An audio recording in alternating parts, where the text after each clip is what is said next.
Alright, welcome back everyone, as I am grinding for perfection in Stardew Valley. Today I wanted to bring you all along to set up summer with me, because it is day one of summer. I am super excited to show you what it takes to get my farm up and running every season, and it's kind of a lot. Usually on the first day of each season, I am running back and forth and I don't get everything done, but that's alright. The first and most important thing here is that we need to get our summer outfit. So we have to go all the way up here and change into the summer drip. It's pink because summer is the season of melons. And hopefully I have lots of melon seeds. But if not, we can always stop at Pierre's. Demetrius is sending me mail and let me get all of these goods to sell. As always, I'm working to save up for the golden clock, so I sell everything I can. The first thing to do here is to go ahead and get our farm all set up. I think the worst part about setting up my farm this late in the game is that I have to go back and water everything on the first. And that is such a pain. I rarely ever have to water my crops anymore with my wonderful iridium sprinklers. But then the first of every season, I gotta go back and just water them all, and it's very time consuming. Which I guess is why I have to take pretty much an entire day just to get set up. But I think that's just part of the experience of the game, you know? You gotta run a farm, and every season you gotta make sure it's ready. The other thing I don't like about new seasons is all of the clutter on my farm. All of the wood, the debris, the fiber. So hopefully, once we get the golden clock, that can help quite a bit with all of that. The golden clock should prevent things from growing on your farm, so all of the weeds and fiber and stuff like that. The good news is that even though I do have to water everything, I have a pretty decently upgraded watering can. It is not yet iridium. I can't even say that's a work in progress because I have not really been prioritizing that. It is on my to-do list, though.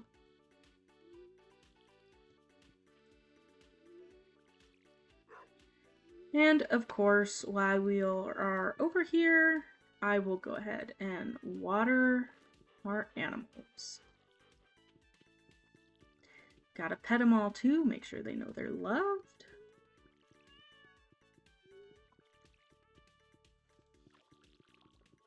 Whoops. Still not perfect at watering everything correctly. Gotta line it up just right, and it's harder than it seems. Of course, we've got my coffee beans here and this ancient seed from spring. Let's look at what summer seeds we have in stock. Let's see. I don't really need hops this year, but I gotta plant some just because it's summer. Plant all of our blueberries. We'll plant a lot of our pineapples, but mostly just because I have a lot of the seeds. We don't need too many hot peppers. We'll plant all of our melons, all of our starfruit seeds, all of our radishes. We'll do like 5 summer squash, our corn, and yeah, our flower seeds. So, usually I like to plant corn all the way out here, just out of the way. Since it will stay summer and fall, we'll get 2 rows of it. I have a lot more corn seeds than that, but I don't really need that much corn. I'm also going to throw down our melons over here. Normally, I try to use this plot for whatever crop is just going to make the most, so melons, cauliflower, pumpkins. With the exception of summer and fall, I add a couple rows of corn.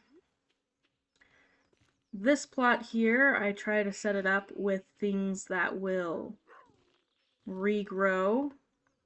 So that will be our blueberries, our peppers, and all of our pineapple.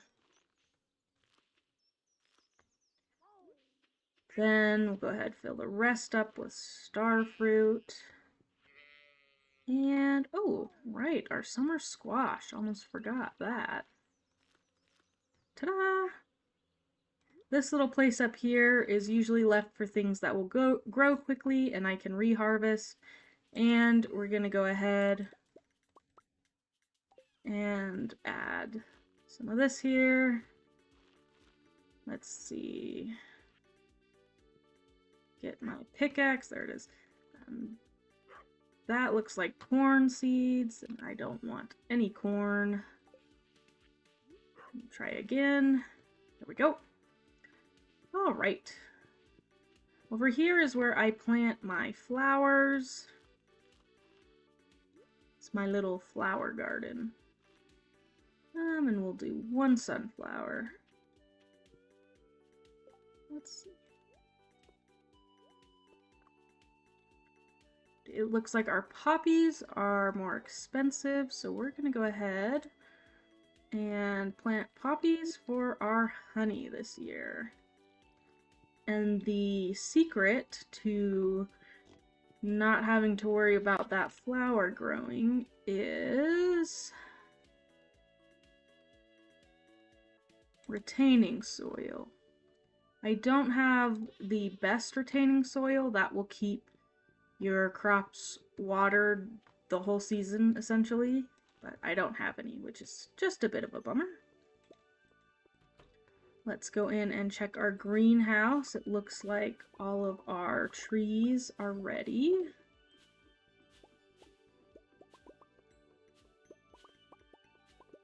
And of course, we've got some other things ready. So, okay. I'm currently working on the polyculture.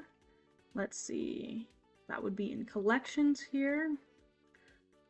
Polyculture, ship 15 of every crop. So all this empty space in my greenhouse down here, every season I will buy 15 of each crop and plant them here and put them in this chest. You can see everything from spring so that I can get the polyculture achievement. So before Pierre's closes today, we have to go and make sure we do that. But first, our inventory is a little bit full, so we gotta drop some things off. I updated my shed. I realized when I tore everything down for a bit of renovation, I just wasn't making any money, so I set things back up in a more organized way so that I could make money and get closer to the golden clock. And personally, I really like how it came out. Obviously, we don't have nearly enough kegs, which is okay. I have a whole other empty shed that I will fill with just kegs.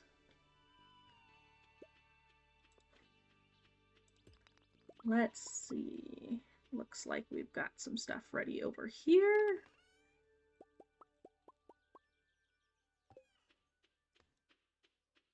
Gotta love our sturgeon who makes us caviar.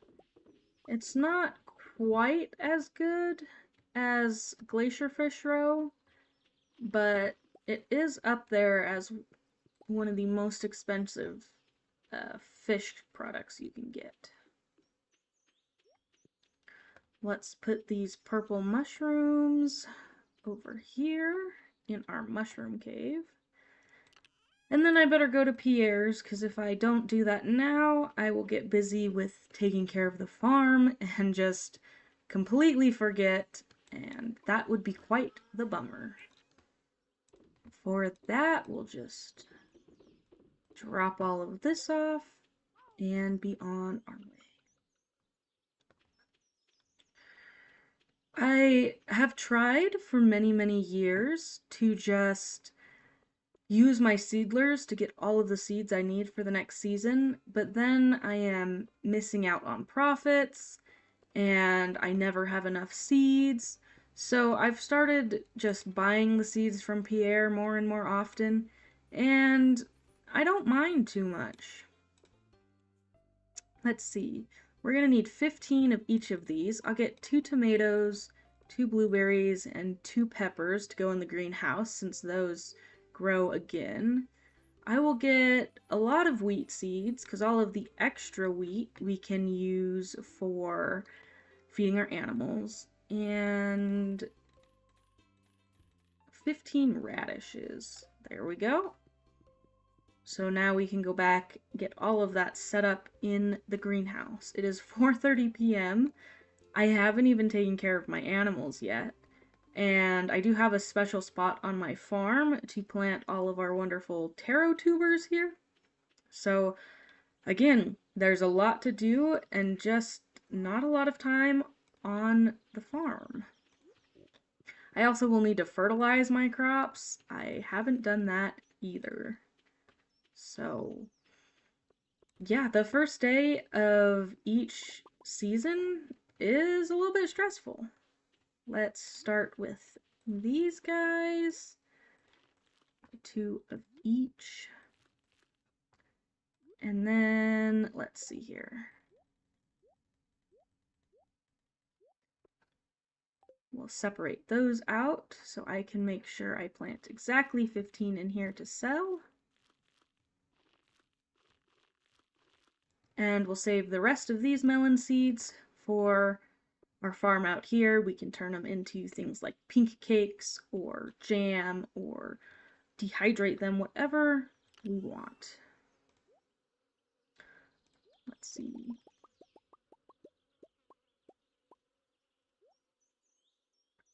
And we'll stick those back in there. Perfect. Move, cat. You're in my way. And as always, I just seem to be running back and forth 101 times as there is so much in my inventory and I often forget where I'm supposed to be putting everything.